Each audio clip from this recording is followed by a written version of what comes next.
Assalamualaikum warahmatullahi wabarakatuh. Waalaikumsalam Waalaikumsalam warahmatullahi wabarakatuh. Waalaikumsalam warahmatullahi wabarakatuh.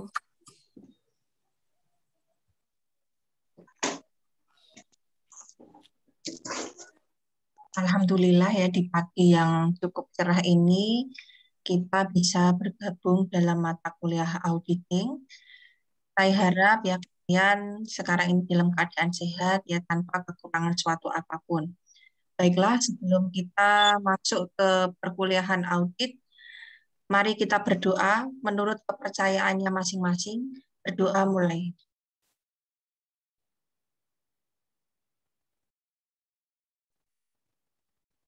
Berdoa selesai. Baiklah ya, hari ini saya akan membahas ya mengenai RPS ya, RPS audit dan juga kontrak perkuliahan yang kita sepakati selama 1 semester. Jadi nanti ya perkuliahan nanti akan saya gunakan ya untuk penjelasan sampai dengan sampai dengan ujian tengah semester. Saya harap nanti setelah ujian tengah semester nanti kita bisa lanjutkan ke diskusi. Jadi nanti setelah after mid ya, jadi nanti membuat kelompok diskusi yang nantinya akan dibagi ya teman-temannya. Jadi nanti after UTS sampai ujian akhir nanti kita fokuskan kepada diskusi, sedangkan sebelum ya ataupun sebelum mid nanti kita akan menggunakan metode ceramah ataupun kita bisa berdiskusi secara langsung apabila ada yang kurang jelas. Kemudian ya untuk penilaian saya nanti kalian untuk ujian akhir memang memiliki bobot yang lebih besar ya dibandingkan dengan UTS dan juga nilai tugas. Kemudian untuk nilai tugas nanti ya setiap minggu nanti akan saya sampaikan tugas ya kepada kalian yang nantinya akan kalian kumpulkan melalui Elena ataupun melalui email. Ataupun bisa langsung ke WA group ya, tergantung kecepatannya yang lebih cepat mana. Misal kalau ada yang error salah satu ya, kita bisa mempergunakan akses yang lain. Sampai sini ada pertanyaan? Saya pernah kelas ini pengantar bisnis ya sepertinya ya. Pernah lihat wajahnya secara langsung sepertinya ya. Karena semester kemarin itu saya mengajar tetapi tidak pernah melihat wajahnya secara langsung. Tapi alhamdulillah untuk ini saya sudah pernah mengenal sebelumnya ya. Kemudian sampai sini ada yang mau ditanyakan terlebih dahulu? Tidak ada ya, cukup jelas ya. Jadi nanti ya, jadi sudah jelas ya nanti after mid ya kita baru diskusi. Jadi nanti sebelum ini nanti saya bisa memberikan penjelasan kepada kalian dan juga nanti kita bisa ya berdiskusi bareng ya untuk membahas suatu kasus audit dan juga pengertian-pengertian dari audit. Saya share screen dulu ya untuk RPS. Sudah di-download RPS-nya dan juga bahan ajarnya? Sudah?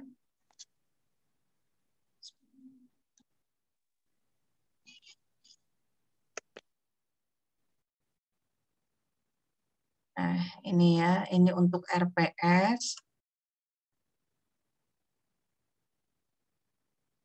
Nah, ini buku ya, buku yang wajib kalian miliki ya. Di sini ada Theodorus Tuanakota ya, Audit Kontemporer dari Salemba 4 ya, Jakarta. Ini nanti saya harap nanti kalian wajib memiliki buku ini karena nanti saya berpegang dengan buku Theodorus Tuanakota. Kemudian untuk buku-buku yang lain ya bisa juga dijadikan suatu pengetahuan dan juga referensi yang nantinya akan menambah pengetahuan kalian mengenai audit. Nah, jadi nanti ya untuk awal pertemuan, jadi nanti saya akan membahas mengenai RPS.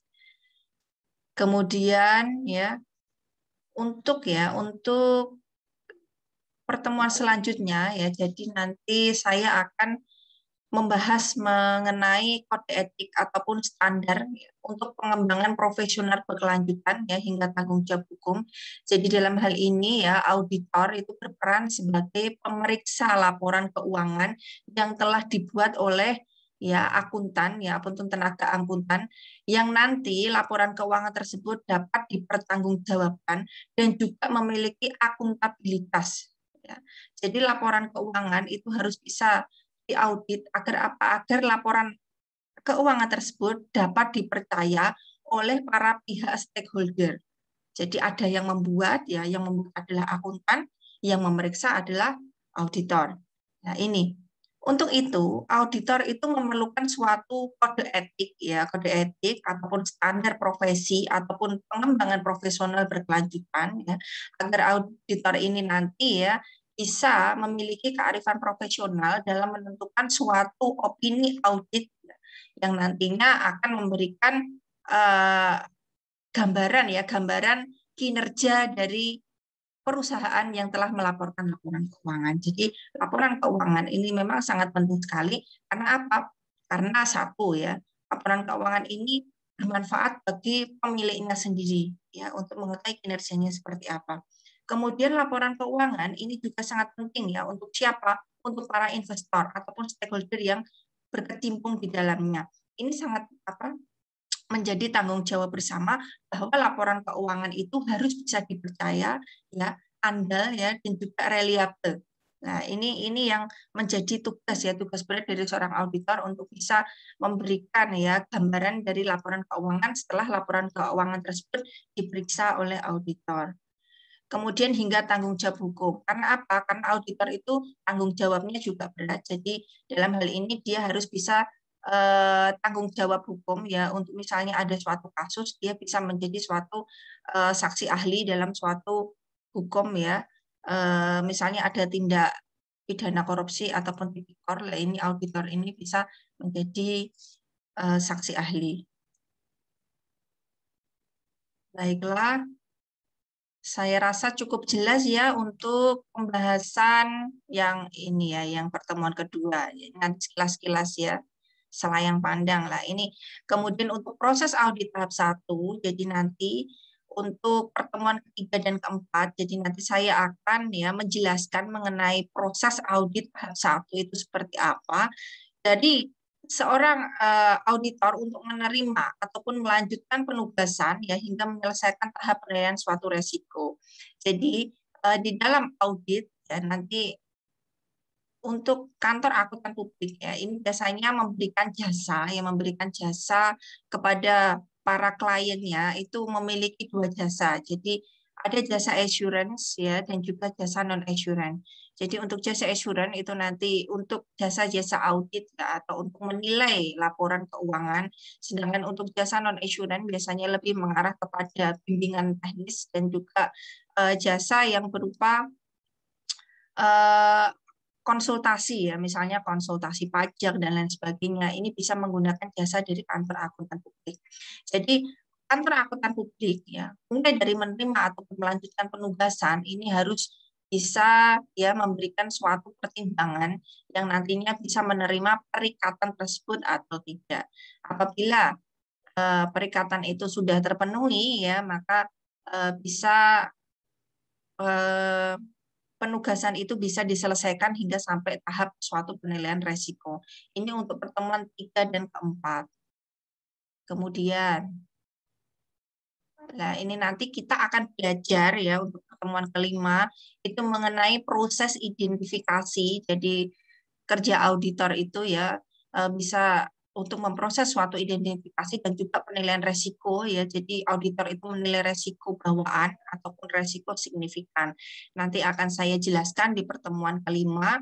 Kemudian di sini ada lagi yang keenam ya, ada definisi kewajiban auditor dan juga prosedur audit dan juga pengendalian internal. Itu nanti kalian ya harus bisa paham ya mengenai bukti-bukti audit itu nanti apa ataupun evidence ya untuk mampu ya memberikan suatu prosedur audit dan juga pengendalian internal. Kemudian pertemuan ketujuh nanti saya akan menjelaskan mengenai asersi. Ya, asersi itu seperti apa? Jadi ada asersi gabungan ya, asersi dalam audit, kemudian cara menentukan suatu materialitas audit dan juga rule based standard hingga specific performance materiality. Nah, ini mungkin bagi kalian istilahnya baru, jadi kalian harus belajar ya. Sebelum nanti saya masuk ke perkuliahan ya ataupun masuk ke kelas, nanti kalian harus membaca terlebih dahulu. Harapan saya seperti itu. Jadi saya harap kalian bisa membuat rangkuman mata kuliah untuk kalian sendiri ya, yang nanti ya akan kalian pelajari. Nah, di saat nanti saya sudah menjelaskan ya mengenai materi, nanti kalian bisa bertanya apa yang tidak kalian pahami. Jadi nanti ada semacam dua feedback ya, maksudnya ada feedback satu sama lain. Jadi saya menjelaskan, kalian sudah belajar sebelumnya, nanti kalau ada yang tidak jelas, nanti kalian bisa tanya kepada saya, dan itu memberikan catatan bagi rangkuman mata kuliah kalian. Nah, ini cara kerja yang efektif itu seperti itu. Oke, kemudian untuk pertemuan ke-8 kita nanti UTS ya, UTS. Nah, setelah UTS ini nanti ya kita akan masuk ke prosedur penilaian resiko. Jadi kita nanti akan mengenal yang namanya prosedur analitik, yaitu seperti apa, kemudian hingga representasi tertulis dari auditor.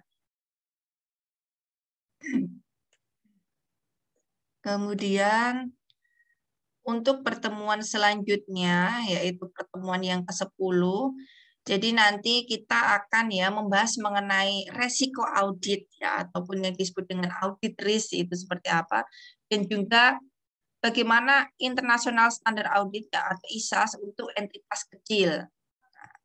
Nih. Kemudian lagi, jadi nanti saya akan juga menjelaskan mengenai materialitas dalam merancang pengujian ya ataupun kotak peralatan auditor hingga komunikasi rencana audit. Ini untuk pertemuan ke-11.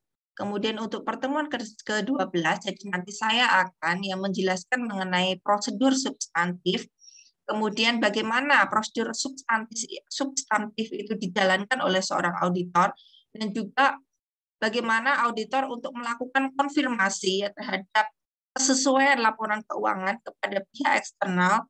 Kemudian ada lagi prosedur analitik ataupun membandingkan ya analitika substantif, dan luasnya prosedur substantif hingga mengevaluasi segala macam bentuk penyimpangan yang dilakukan oleh klien ya dan lain sebagainya. Atau istilahnya adalah kita bisa menguji fraud. Oke, kemudian untuk pertemuan yang ke-13, jadi nanti kita akan mendokumentasikan ya pekerjaan audit. Jadi setelah kita mengumpulkan bukti audit ya, kemudian kita juga menilai suatu resiko audit, maka pekerjaan audit itu harus kita dokumentasikan yang nantinya akan menjadi representasi manajemen ya, representasi manajemen kepada pihak-pihak yang berkepentingan. Jadi setelah semua tugas audit itu selesai, maka seorang auditor akan mendokumentasikan ya semua pekerjaan audit, kemudian dibuat suatu laporan secara tertulis ya representasi manajemen yang nanti diperlukan bagi para pihak-pihak yang berkepentingan kepada laporan keuangan yang telah dibuat oleh perusahaan dan juga telah dievaluasi ataupun diaudit oleh auditor. Kemudian setelah membuat representasi manajemen, di situ ada juga untuk representasi tertulis ya, representasi tertulis. Kemudian ada lagi membuat modifikasi laporan auditor. Jadi nanti auditor akan membuat suatu opini audit ya untuk memberikan bagaimana kinerja perusahaan tersebut ya.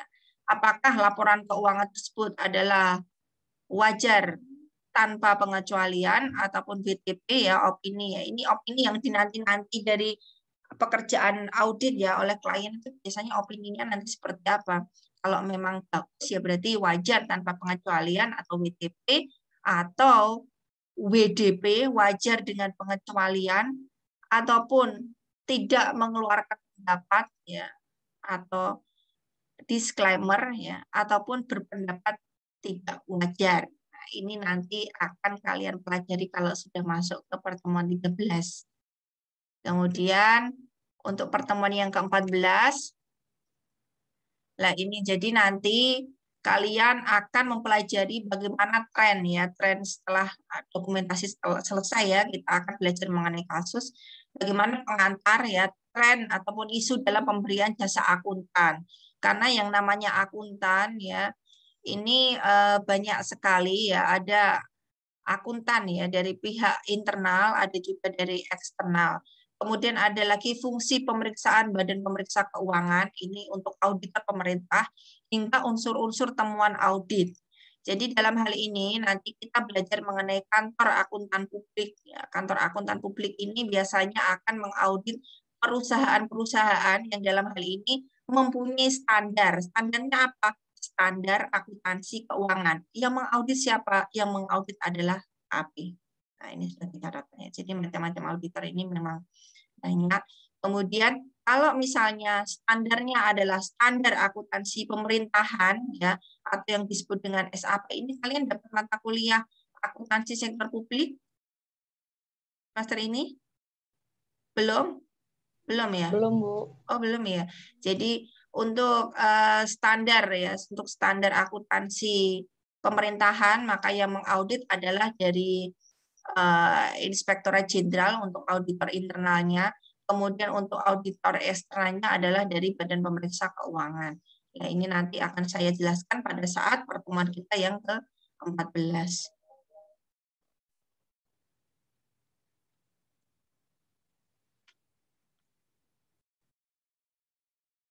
Kemudian lagi untuk pertemuan ke-15 ya, ini nanti uji materi di Mahkamah Konstitusi ya. Ini kita bisa menganalisis kasus-kasus yang terkait dengan audit ataupun dengan akuntan. Nanti kalian bisa di dalam diskusi ini kita mencari suatu kasus yang nanti kita akan bahas bersama. Jadi makanya aftermath ini lebih mengarah ya kepada diskusi ataupun kita memecahkan suatu kasus. Sampai sini ya. Berarti untuk pertemuan ke-16 nanti kita ujian ya. Sampai sini ada pertanyaan?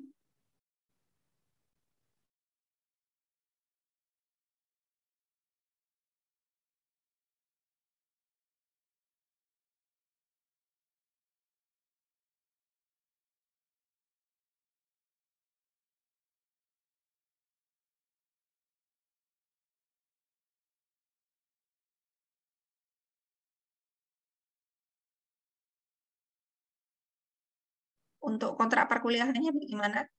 Apakah sudah jelas? Sudah jelas, Bu. Sudah jelas semua. Jadi, untuk materinya juga sudah jelas ya. Nanti kita akan membahas apa. Jadi di dalam hal ini pengertian secara sederhana berarti audit ya, auditing. Jadi bagaimana sih cara ya ataupun ilmu untuk mempelajari bagaimana kita memeriksa laporan keuangan secara benar sesuai dengan apa? Sesuai dengan ISA ataupun International Standard Audit. Jadi nanti buku di Theodorus Tohana-Kota ini kita belajar ya mengenai ISA International Standard Audit itu nanti seperti apa. Jadi kita dalam mengaudit, dalam prosedur audit ya, dalam menilai suatu resiko, kita mempunyai standar yang namanya ISA International Standard Audit. Jadi kalau untuk akuntansi ya, akuntansi kita kan mempunyai standar yang namanya standar akuntansi keuangan. Kalau audit berarti kita mempunyai yang namanya ISA ataupun International Standard Audit yang harus dipatuhi oleh auditor, bagi itu juga kode etik yang diberikan oleh auditor. Karena apa? Karena auditor ini merupakan profesi yang cukup rawan ya, rawan terjadi suatu tindak fraud. Karena apa? Karena makanya auditor ini dituntut untuk mempunyai suatu independensi dan juga integritas yang nantinya tidak terbentur oleh kepentingan yang lain ya, ataupun memiliki kehati-hatian profesional ya yang nantinya di dalam mengaudit itu memang laporan keuangan itu benar-benar bisa dipertanggungjawabkan dan juga akuntabel. Seperti itu ya. Jadi ada yang mau ditanyakan lagi? Jadi pengertian audit sudah jelas ya gambarannya seperti apa? Jadi setelah membuat laporan keuangan, jadi laporan keuangan itu harus dievaluasi secara bersama oleh auditor. Ada lagi yang mau ditanyakan? Mau bertanya. Oke, silakan Mbak Izatul. Nanti kan setelah UTS itu kita diskusi ya, Bu. Nanti diskusinya tuh via Zoom atau maksudnya Google Meet terus atau nanti via WhatsApp juga, Bu? Kalau menurut saya ya nanti kita fleksibel aja ya. Nanti akan saya kabarkan malam ataupun pagi. Kalau bisa tetap dibuat. Ya. Jadi jangan menunggu saya. Jangan menunggu saya besok itu presentasi Zoom atau apa ya, tapi kamu belum membuat materinya ya, jangan. Materinya dibuat dulu ya, materi dibuat dulu, materi presentasinya dibuat dulu, persiapan yang nanti akan memberikan presentasi ataupun materi siapa ya, kemudian yang menjadi moderatornya siapa, kemudian yang menjadi penanggung jawabannya, jawab dengan diskusi dengan teman-teman itu siapa, ya itu nanti harus kalian pertimbangkan dulu. Kalau menurut saya sih, saya senang ya lewat Zoom, karena lewat Zoom itu lebih jelas ya, terus kemudian suaranya tidak terlalu putus-putus ya. Kalau Google Meet itu apa, kendalanya banyak ya, kendalanya banyak, suaranya putus-putus dan lain sebagainya. Kalau saya sih senang menggunakan Zoom. Ya nanti kita fleksibel aja ya. Tapi nanti untuk pertemuan tatap muka ya, ini kita anggap tatap muka ya. Ya ini kita lewat Zoom saja, lewat Zoom. Nanti tergantung situasinya nanti seperti apa, atau mungkin kita bisa ganti jam ataupun ganti hari, ataupun kalau tidak memungkinkan kita juga bisa berdiskusi lewat WA. Gitu ya, jelas ya. Karena ya saya juga dalam hal ini memberikan informasi kepada kalian kalau saya sendiri ini juga baru menempuh kuliah lagi ya, kuliah S3. Jadi waktu saya ini memang harus banyak saya bagi ya untuk saya sendiri dan juga untuk kalian. Tetapi saya harap nanti ya sama-sama menjadi suatu prioritas. Jadi nanti kalau ada apa-apa atau misalnya saya baru ada bimbingan atau apa, nanti kalian akan saya kabari dan semoga tidak berbenturan dengan jadwal perkuliahan. Tetapi saya akan usahakan semaksimal mungkin saya bisa memberikan ya ilmu saya ya, walaupun dengan segala kekurangan dan juga kelebihannya ya, nanti kalau ada kekurangan ya nanti bisa ditambahi oleh kalian. Jadi kita itu bersatu padu untuk maju bersama ya. Ada lagi yang mau ditanyakan? Ini masih pagi ya, masih fresh. Ini sudah pada mandi semua? Sudah ya, kelihatannya sih saya lihat sudah pada mandi. Kecuali yang tidak menampakkan diri. Nah, ini baru ada yang menampakkan diri nih, Mbak Dinda. Ada lagi yang mau ditanyakan? Ibu mau tanya Oke, silahkan Mbak Nuril. terkait buku yang wajib kita miliki itu yang audit kontemporer apa yang mana aja, Bu? Audit kontemporer aja sih. Ya. Kan bukunya yang besar. Bukunya kan itu ada buku yang kecil ya, itu kan berisi standar ya. Itu juga boleh, kalau bisa sih memiliki dua-duanya, tapi yang memang wajib dimiliki itu buku yang besar. Saking besarnya nanti jangan dijadikan bantal. Karena besar banget bukunya ya. Nanti setelah kita tidur terus ilmunya terserap ya harus dibaca ya, nggak bisa seperti itu. Ada lagi yang mau ditanyakan? Ya ini mumpung kita masih awal-awal ya, nanti kita belajar bersama. Oh ya, saya juga memiliki YouTube channel yang nanti bisa kalian subscribe ya. Di situ juga nanti ada pembelajaran audit tahun lalu itu sudah saya upload ya. Atau nanti juga saya bisa membuat video pembelajaran terbaru yang nanti akan saya share lewat YouTube dan nanti saya juga akan share lewat WA ataupun Elena. Nanti bisa diakses ya. Jadi nanti biar segala macam bentuk fasilitas ini bisa kita gunakan dengan sebaik-baiknya ya. Fasilitas dari internet ya, dari manapun, dari Zoom bisa, dari WA bisa, dari YouTube bisa ya, dari Elena pun juga bisa. Jadi saling berkesinambungan untuk melengkapi ya segala kekurangan-kekurangan kita karena kita tidak bisa bertemu secara luring. Ada lagi yang mau ditanyakan?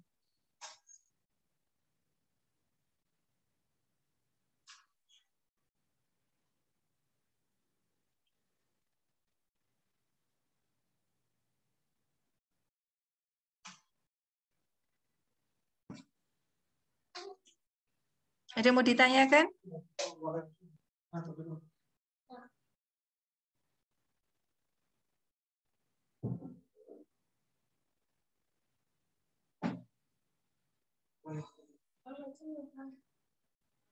Oke, kalau tidak ada ya, saya rasa cukup ya untuk pertemuan kali ini ya, karena hanya perkenalan ya, kita kan sudah nggak usah kenalan ya, kita kan sudah kenalan heboh ya kemarin, kenalan secara langsung ya.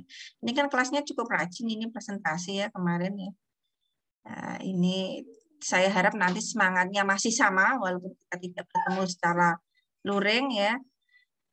Nanti kalian juga saya harap walaupun saya tidak hanya nanti ceramah saja, tetapi juga kalian nanti bisa menambahkan ataupun memberikan masukan ya, yang nantinya akan memperkaya ya hasanah keilmuan kita. Seperti itu. Oke, kalau tidak ada yang ditanyakan ya, saya akhiri saja ya. Silakan untuk beraktivitas yang lain. Ada kuliah lagi jam berapa ini? Jam 10. Jam 10. Oh, jam 10. Jadi persiapan ya, nanti silakan kalian baca dulu ya bahan ajar dari yang sudah saya upload ya ke Mulang ya. Nanti bisa kalian pelajari. Kemudian untuk RPS ya silakan untuk ya nyicil pembagian tugas ya, tugas kalian, dan juga mempersiapkan rangkuman mata kuliah ya. Syukur-syukur nanti bisa saya tanya ya, untuk teman minggu depan kan kita sudah serius ini ya, sudah serius. Jadi kalian harus buat rangkuman mata kuliah, yang nanti rangkuman mata kuliah ini akan saya evaluasi, akan saya tanya seberapa kalian memahami materi ya, per tiap pertemuan itu seperti apa. Baiklah, saya akhiri ya perkuliahan hari ini. Semoga sehat ya, jangan lupa tetap jaga jarak ya, physical distancing, selalu pakai masker ya kemanapun kalian pergi ya, jaga kesehatan ya, jangan lupa makan yang teratur. Di sini sarapan dulu ya. Nah, sarapan pagi itu sangat penting ya, jangan lupa sarapan yang bergizi, banyak minum air putih ya. Wassalamualaikum warahmatullahi wabarakatuh. Waalaikumsalam warahmatullahi wabarakatuh. Terima kasih, Saya pamit Bu. dulu ya. Iya. Bu.